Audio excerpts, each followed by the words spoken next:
হয়েছে রাইহান? আজকে মনে হয় খুব চিন্তিত। হুজুর, একটা কথা ভাবছি। আমি নামাজ পড়ি, রোজাও রাখি, দান সাদকা করি, কিন্তু একটা ভুল করে ফেলেছি। আজ থেকে 5 বছর আগে আমার বন্ধু সাকিবের কাছ থেকে 7,000 টাকা ধার নিয়েছিলাম, আর ফেরত দেইনি। দেখো রাইহান, বান্দার হক বান্দাকে ফেরত দিতে হবে। বান্দার হক আদায় না করলে যতই ইবাদত করে না কেন আল্লাহ মাফ করে না। বান্দার হক বান্দাকে ফেরত দিতে হবে।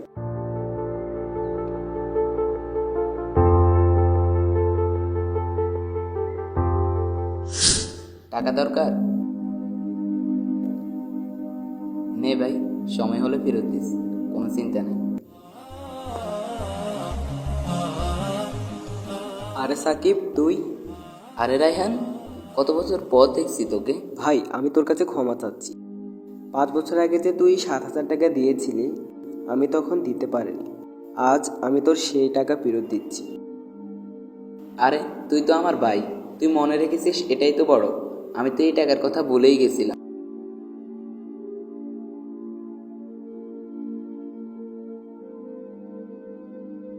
আল্লাহ বান্দার সকল গুনাহ মাফ করেন, কিন্তু বান্দার হক যদি আদায় না হয় তবে তা কখনো ক্ষমা করেন না।